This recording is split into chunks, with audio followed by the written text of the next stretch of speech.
আসসালামু আলাইকুম। আলহামদুলিল্লাহ। হ্যাঁ ভাইয়া, কি খবর? আমি বিষয়টা দেখে খবর তো বুঝেনি, বিষয়টা দেখে মাথা পুরা ইয়া হয়ে গেছে। আরিফ কোন জব্বারের বিষয়ে বলো ভাই, বলো ভাই। বিষয়টা তো আপনি বুঝতেছেন না। আরিফ জব্বার যে বিষয়টা ফেসবুকে লিখছে, ওই যে আমার আব্বা। হ্যাঁ হ্যাঁ, আপনার তো আমি যা বুঝতে আচ্ছা যাক, আপনার কাছ থেকে শুনি আগে, তারপরে কথা বলি। এটা আসলে আরিফ জব্বারের সাথে আমার সকালে কথা হয়েছে ভাইয়া। বিষয়টা হলো যে আরিফ জব্বার হুট করে ওই কিছু মুখালিফ লোক থাকে না, হুম মুখালিফ লোকের মাধ্যমে খবর টবর পাইয়া ও একটু শিওর হইয়া এটাতে দিছে, কিন্তু আসলে বিষয়টা পুরোপুরি জানে না। আমাদের মা বাপ নিয়ে একটু ঝামেলা আছে, হ্যাঁ। হুম, বিশেষ এটা করে থাকতেই পারে আমার আমার পারিবারিক। আমার ঝামেলা বলতে আমার মা আসলে আমার গর্ভধারিণী মা একজন আর আমার পালিত মা একজন, হ্যাঁ। হ্যাঁ, তো এটা তো আর ভিতরের কথা তো জাতি জানে না। না কিন্তু রিক্সা চালায় কি বাবা আমার কারণে নাকি বাবা তার স্ত্রীর কারণে রিক্সা চালায়, এটাও কিন্তু জাতি জানে না। না না তো অনেক কথা আমার কাছে রেকর্ড করা আছে। যাই হোক, একটা বিষয় যেহেতু ছড়ায় গেছে, অসংখ্য ধন্যবাদ রফিক তোমাকে ভাইয়া যে তুমি আমার কাছে জানতে চাইছো।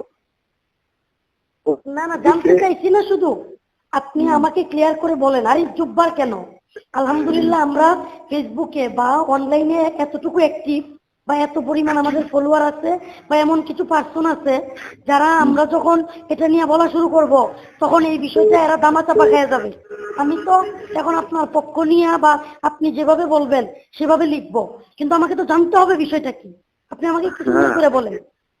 না, বিষয়টা হলো কি, ওই আমার যে মা আছে না রফিক, আপনার পালিত মা নাকি নিজ মা, একটু বুঝাই বলেন। এটা আমি রফিক আমি নিজেই জানি না আমার আপন মানার পালিত মা। কারণ ঘটনা হলো কি, আমি অনেক ছোট থাকতেই, আর্দাবাদের মুরব্বীরা জানে, আমি অনেক ছোট থাকতেই প্রায় 9 বছর বয়সে আমি চলে যাই বাড়ি থেকে। বাড়িতে গেলে আমি পাবনায়, উত্তরবঙ্গে, রাজশাহী, নওগাঁয় প্রায় 11, 12, 13 বছরের মতন আমি একা একই জীবন যাপন করি। মানুষের বাড়িতে লজিং লেখাপড়া করি, এই আর কি। তারপরে যখন আমি সামান্য একটু বিস্তার লাভ করলাম, পরে তখন এরা আমার খবর টবর দেয় না, এরা আমাকে নিয়ে আসলো যে এই ছেলে আমাদের সন্তান, ঠিক আছে। তো পরে নিয়ে আসার পরে এখন আমার তো ভাই মা বাপ নাকি, আমি ওইভাবে তাদের খেদমত করা শুরু করলাম। কিন্তু পরে তারা আমার এমন অবস্থা, মাঝে মধ্যে ব্ল্যাকমেলও করছে, কথা বুঝছেন, মা বাপ করছে, মানে টাকা পয়সা দিলে টাকা পয়সা রাখে না, এটা সব আর্দাবাদের মুরব্বীরা জানে। এখন বিষয়টা হলো যে আমার প্রশ্ন হলো যে আমার বাবা হইয়া কেন রিক্সা চালাইবো বা কেন সে দুর্ভিক্ষ জীবন যাপন করবে? আল্লাহ কি আমাকে একসময় গরিব রাখছে, এখন কি আল্লাহ আমাকে টাকা পয়সা দেয় নাই? এটা আমি আমার বাবাকে নিয়ে সেপারেট হই, আলাদা হই, বাবা আমার কাছে থাকবে। কিন্তু আমার ওই যে মাটা, এই মাটা আমার বাবার বসে থাকা বিষয়টা পছন্দ করে না, আমার বাবাকে কাম করতে বাধ্য করে। কিন্তু আমার বাবা কোনো কাজ জানে না, শুধুমাত্র একটা কাজই জানে। অর্থাৎ এটা তো রফিক আমি তো এটা অনেক আগেই বয়ানে বলছি যে আমার বাবা রিক্সা চালা আমাকে মাদ্রাসা পড়াইছে, এটা কিন্তু আমার একরার করা আছে। কিন্তু তারপরে আমিও রিক্সা চালাইছি। তো এইটা নতুন করে একটা বিষয় নিয়ে এসে এইভাবে জাতির সামনে তুলে ধরা, না এটা তো ভাই আপনি যেটা বয়ান করছেন আমি শুনছি নিজেও। আপনি নিজে রিক্সা চালাইছেন, আপনার রিক্সার ছবি দিয়াও ইউটিউবাররা ফেসবুকেও দিচ্ছে। তারপরে আমার এটাও একাধিক রেকর্ড আছে যে আমার আব্বা আমাকে রিক্সা চালায় মানুষ করছে, এটা আমার বলা আছে। আচ্ছা, রিক্সা চালায় মানুষ করা আর আপনি বর্তমান পরিস্থিতিতে আপনার বা আমার বাবা, বর্তমান পরিস্থিতিতে আপনার আমার বাবা এখনো রিক্সা চালায়, দুটা কিন্তু এক হলো না। হ্যাঁ ঠিক আছে, কিন্তু এখন রিক্সা চালায় কেন, এই কেনটা তো আগে বুঝতে হবে, তাই না? এই কেনটা কিন্তু আমাদেরকে লিখতে হবে। আমাদেরকে আপনার পক্ষে সাপোর্ট করতে হলো, কেনটা আমাদের জানতে হবে এবং লিখতে হবে। এই কেনটা হলো আমার ওই মা, উনি আমার বাবাকে বাধ্য করছে যে রিক্সা চালাইতে হবে তোমার, রিক্সা না চালাইলে আমি তোমার ঘরে থাকবো না। আর এদিক দিয়ে আমি আমার আব্বাকে শর্ত দিচ্ছি যে আপনি রিক্সা চালালে কিন্তু আমি আপনাকে আর কোনো খরচ দেব না, আপনার খরচ যা লাগে আপনি আমাকে বলবেন, শরীর বিধান অনুযায়ী আমি আপনার খরচ বহন করব, ঠিক আছে? হুম, কিন্তু আমার আব্বা একটু সরল মানুষ ভাই, হুম, আমার আব্বা খুবই সরল মানুষ।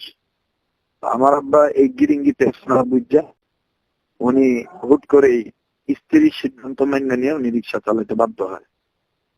কিন্তু পরবর্তীতে আমি বারবার নিষেধ করি, এখন আমি টাকা দিলে আমার ওই মা গ্রহণ করবে না, হুম, কথা বুঝছেন?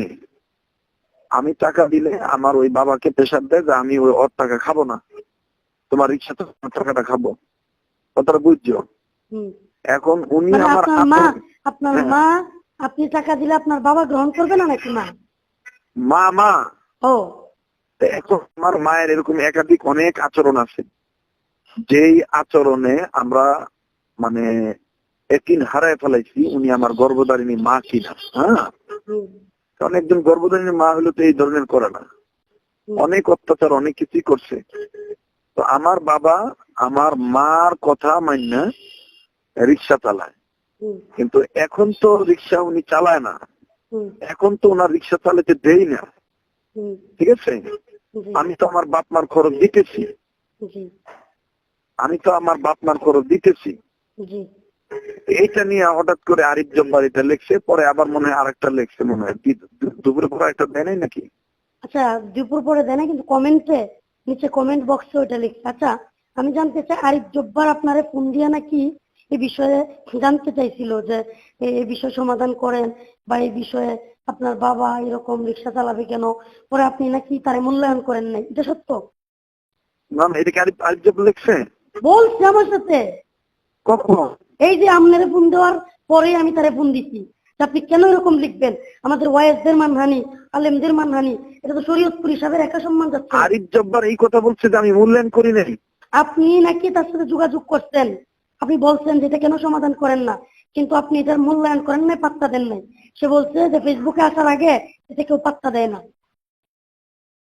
না না, আমার সাথে কখনোই আরিফ জব্বার এই বিষয়ে কোনো কথা বলেনি, বরঞ্চ আমি ফোন দিয়ে বলছি আমরা যে কিন্তু, আপনি আমার সাথে কথা বলতেছেন মানে হলো আপনি যথেষ্ট প্রমাণ নিয়ে এবং সত্য কথাটা বলবেন দয়া করে।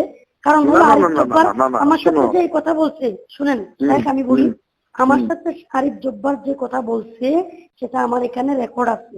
আরিফ জব্বার ইচ্ছা করলেও সে না করতে পারবে না। এখন আচ্ছা যদি, ঠিক আছে, এখন আরিফ জব্বারকে আমি নিজেই ফোন দিয়েছিলাম সকালে যে ভাই আল্লাহ এটাও তাআলা বলছে, শুকুর, এটাও বলছে, যে আপনি আল্লাহ তারা ফোন দিয়ে শুকুর কি যে বলছেন, কাজী হুম, ভাই, তাইমুম সাদি ভাই, তারপরে ওই রেজল করিম আবরার ভাই, তাদেরকে নিয়ে আপনি বসতে চাচ্ছেন, এটাও সে হুম, বলছে। কিন্তু সে এটা যে বলছে আমাকে যে হুম। শরীয়তপুরি সাহেবকে আমি অনলাইনে আনার আগেই, ফেসবুকে পোস্ট করার আগেই ওনাকে বলছিলাম এটা সমাধান করতে, কিন্তু উনি আমাকে পাত্তা দেয় নাই, কেউ না না মূল্যায়ন না, করে না। এটা এটা এটা মিথ্যা বলছে, এটা এটা যদি ভিত্তিহীন মিথ্যা বলছে। হয়ে থাকে তাহলে হ্যাঁ, তার সম্পূর্ণ কাজটাই বেঠিক, এটা আমরা প্রমাণ করবো। হ্যাঁ, না এটা তুমি এটা একটু মিথ্যা, তুমি এটা একটু আপনি তুমি যদি, একটু আমাকে কথাটা বলতে দাও না কেন ভাইয়া? জি, জি, জি, তুমি ওর পোস্টের মধ্যে ঢুকে দেখো, ও কিন্তু আমার এই পোস্ট দেওয়ার আগে হুম, ও কিন্তু হাফিজুর রহমান ভাইয়ের আর আমার বিষয়ের বক্তব্য কিন্তু ও কিন্তু কটূক্তি করছে, ওইটা দেখো, ওইটার উপর ভিত্তি করেই কিন্তু সে আমাকে জব্দ করার জন্য আমার ব্যক্তিগত পারিবারিক কিছু এখানে টেনে নিয়ে আসছে ভাইজান, মূল হলো ওইটা, এইটা না। আচ্ছা যদি ঠিক তাই আছে? হয় তাহলে হ্যাঁ, আরিফ জব্বার তো আর এমন প্রমাণ বার করতে পারবে না যেটা আপনাকে ফোন দিয়া বলছিল আগেই, ফেসবুকে দেওয়ার আগে, যে আমি আপনার সাথে যোগাযোগ করছি। আরিফ না জব্বার যে আমার কথাটা সাথে বলল, কোনো ধরনের কোনো যোগাযোগ, আমি আরিফ মুজাফফরকে চিনি না। তাইলে এই কথা তো প্রমাণ হবে না যে আপনার সাথে আগের কথা, এরকম রেকর্ড কোনো কিছু না পাবে না তো? না, অসম্ভব মাদানি, কি ইনশাআল্লাহ, বলো তুমি? তাইলে একদিন থাকেন, আরিফ জব্বার হ্যাঁ, যে কাজ আমি করছে তা বরঞ্চ ঠিক আরিফ করেন। জব্বারকে এইটা বলছি আজকে ফোন দিয়া হুম, যে ভাইয়া আপনি যে পোস্টার দিলেন, হুম, আপনি তো আমাকে একটু জিজ্ঞেস করতে পারতেন আসলে বিষয়টা কি। তখন আরিফ জব্বার বলতেছে যে আমি তো সরকারি তো জেনেই তো অদত আমি এটা পোস্ট দিচ্ছি। আমি কই এটা তো আপনি এক পক্ষর খবর শুনছেন, আর এক পক্ষ তো আমি, আমাকে তো নিয়ে আপনি লিখছেন, আপনি আমার সাথে একটু বসবেন না, আমার সাথে একটু জিজ্ঞেস করবেন না। পরে সাইমুম সাদি ভাইয়ের কাছে ফোন দেওয়ার পরে সাইমুম সাদি ভাই বলছে যে ওরে নিয়ে আমরা বসতেছি, ঘটনাটা যতটুকু সত্য ততটুকু না দিয়ে এইভাবে দেওয়াটা ঠিক হয় নাই। জি, এখন তো মানুষ বাজে কমেন্ট করবে, না হোক ভাই, আমার তকদিরে যা ছিল, আমার ওই নারায়ণগঞ্জে বক্তব্য দেওয়ার কারণেই আজকে আমার জাতির কাছে এইভাবে কলঙ্কিত করা হইতেছে। জি না ভাই, আমি ভাই ভাই মাথা পেতে নিচ্ছি। প্লিজ জি প্লিজ ভাই, জি আমি একটা জি সান্ত্বনা দিই, আপনার সান্ত্বনা না, এটাই সত্য। আমাকে নিয়ে তো আপনার তো এটা হয়েছিল, আমাকে নিয়ে কি হয়েছিল এটা তো আপনি শুনছেন, আমি কান্নাকাটি করছি, আমার মা বুঝাইছে, মানুষ বিভ্রান্তি ছড়াবে, আপনি থাইমা বিশ্বকাপ যাবেন ভাইয়া। না, আপনি থাইমা হ্যাঁ, যাবেন না। আপনাকে আমি বলতে চাই, যা হোক জি। আপনি বক্তব্য দিচ্ছেন, যা দিচ্ছেন, এজন্য আপনাকে এভাবে একমাত্র জমিয়ত, খেলাফত, মজলিস এই সমস্ত হকের ব্যানারে থাকার কারণে আজকে আমার আকাবিরদের মাথা হাতে চলার কারণে আজকে আমার এই অবস্থা। আপনি শুনেন শরীয়তপুরি ভাই, আমি ভাই বলেই বলতেছি, যে আপনি আমাদের বড় ভাইয়ের মতো, আপনি এই ব্যাপারে বিন্দু মাত্র হবেন না যে এই জন্য আপনি ওই বক্তব্য দিচ্ছেন বলে আজকে আমাকে এই হেনস্থা, না, হেনস্থার কিচ্ছু না। জাতির সামনে যত মানুষ বেশি বিভ্রান্তি চড়ায়, যদি আপনি সত্য থাকেন, এটা বড় হুজুর আমাকে বলছিল যেদিন আমি আর ওয়াজ করবো না বলছিলাম, হ্যাঁ, তখন বড় হুজুর বলছিল, বাবা ধৈর্য ধরো, ঠিক আছে তুমি যদি মাদানি, আমি সত্য বলি থাকো। জি আমার পারিবারিক বিষয়টাতে আমি একটু দুর্বল আছি। সেটা কি, আমার বাপ মা একটু ভিন্ন ধরনের, সমস্ত সংসারে কারো না কারো সংসারে এরকম মা বাপ থাকে, অবশ্যই থাকতেই পারে, এটা আমার শায়েকও জানে, আমার দেওয়ানোর তো জানে। বড় আমার বড় দেওয়ানোর, বেটিদের পিতা মাতা অনেক সময় এরকম হয়ে যায়। এটা তো হ্যাঁ আপনার যদি দোষ না এখন, থাকে, তাহলে এই হ্যাঁ বিষয়টা কেন এইভাবে আসবে, সেটার ইনশাল্লাহ হ্যাঁ, অবশ্যই সমাধান আছে। আমি তো বারবার তাদেরকে আমার কাছে রাখতে চাইছি, আমার খরচ দিয়ে আমি তাদেরকে রাখতে চাইছি। এখন তারা যদি কোনো মানুষের প্রলোভনে পড়ে, এবং আমার কাছে রেকর্ড আছে, তুমি জানো না মাদানি, হুম, একজন বাবা একজন মা এইভাবে কথা বলে না, এভাবে ব্ল্যাকমেল করে ঠেট দিয়ে কথা বলে না, ধমকি দিয়ে, বরঞ্চ তোমার মতন একজন সন্তানকে পাওয়ার কারণে তারা শুকরিয়া আদায় করা দরকার, অবশ্যই। যে আল্লাহ আমার একটা সন্তানকে স্টার বানাইছে। তারা এটা না, তারা ভিন্ন ধরনের হিংস্র মানবের মতন।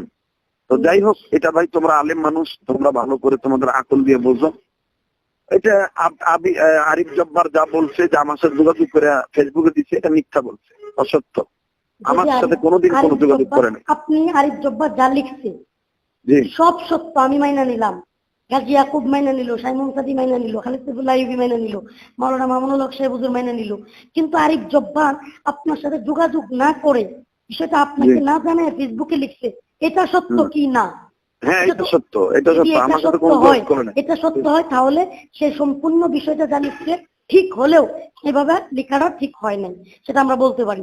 একটা শেষ আপনাকে কথা বলবো, যদি আপনি যেগুলো এতক্ষণ বলছেন এগুলো যদি সত্য হয়ে থাকে, ইনশাল্লাহ আমরা বিশ্বাস করি সত্য, আপনার বাবা মা এরকম এরকম করছে, আপনি চলে গিয়েছিলেন পাবনায় ছোটবেলায়, তখন সেখানে গিয়ে লেখাপড়া করছেন, এরপরে আসছেন তাদের কাছে, তারা নিয়ে আসছে, তারপরে আপনি তাদের আচরণে আরো কষ্ট পাইছেন, তাদেরকে কাছে রাখতে চাইছেন, কিন্তু আপনাকে আপনার মা একটু অসদাচরণ করছে, বা যে আচরণটা বলার মতো না, মায়ের পক্ষ থেকে পাওয়া যায় না এমন আচরণ পাইছেন, তো আপনার বাবা সরল, এই তো আপনার বক্তব্য। তাহলে এটা যদি আপনার বক্তব্য হয়, আর এই জব্বার যে কথাগুলো বলছে এগুলো নিয়ে আপনার সাথে আগে বসা উচিত ছিল, কথা বলা উচিত ছিল। সেজন্য আমি আরিফ জব্বারের সাথে একটু রাগারাগিও করছি।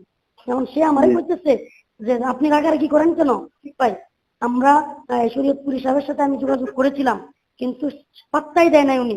এখন এগুলো অনলাইনে আসলেই পাত্তা দেয়।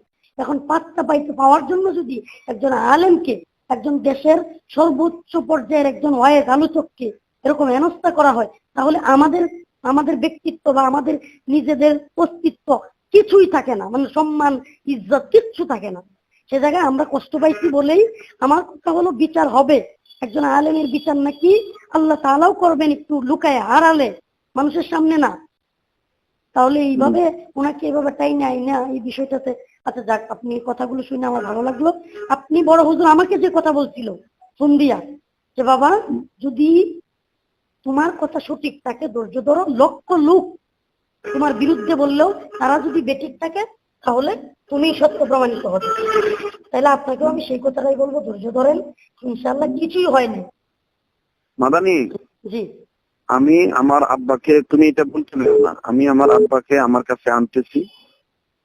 জানি না তোমার কোথায় প্রোগ্রাম, কোথায় তোমার ব্যস্ততা। আমার আজকে কোনো প্রোগ্রামই নাই, আজকের প্রোগ্রাম ছিল মাধবদী, আজকের প্রোগ্রাম প্রশাসন বাতিল করে দিচ্ছে। এখন তুমি কোথায় আছো?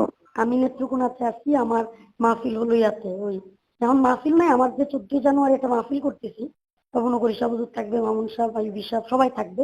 আমার নেত্রকোনা জেলায় বিশাল বড় প্রোগ্রাম, সিবি সাহেব থাকবে, তারপরে জুনায়েদ আল্লাহ সাহেব থাকবে, ওই প্রোগ্রাম নিয়ে একটু ব্যস্ত, মিটিং করতেছি আমি। আমার এখানে কিন্তু 16 জানুয়ারিতে প্রোগ্রাম। আমার আমার সাইনবোর্ডে মাহমুদপুর তালিম উৎসব, হ্যাঁ, বুঝছি বুঝছি। এটা কিন্তু 16 সমস্ত পীর মাসায়েখ থাকবে, বড়রাও থাকবে। তো তুমিও দাওয়াত গ্রহণ করো, যে লেখা রাখো, আমি আমি আচ্ছা এখানে ঘন্টাখানিক বক্তব্য দিও।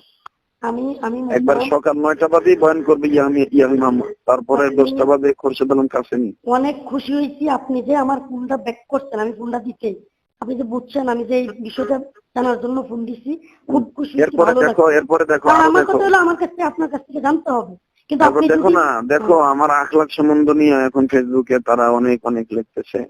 এই যাই করতেছে, লিখুক, আমরাও লিখছি, আমি নিজেও লিখছি, এই বক্তা সাহেব যদি এটা করে থাকে, ঘটনা সত্য হয়, তাহলে আমরা নিজেরাও, আমিও লিখছি যে কঠিন বিচার হবে বা এমন মানে পদক্ষেপ নিব, এটা আমিও লিখছি কষ্ট পায়া। কিন্তু কারো কিছু থাকবে না যদি আপনার কথাগুলো সত্য হয়। হুম। আরো আল্লাহ তাআলা আপনার নাকাম আরো বাড়ায় দিবে ইনশাআল্লাহ। আচ্ছা, ঠিক আছে, দোয়া চাই না ভাই। আচ্ছা, দোয়া চাই। আসসালামু আলাইকুম।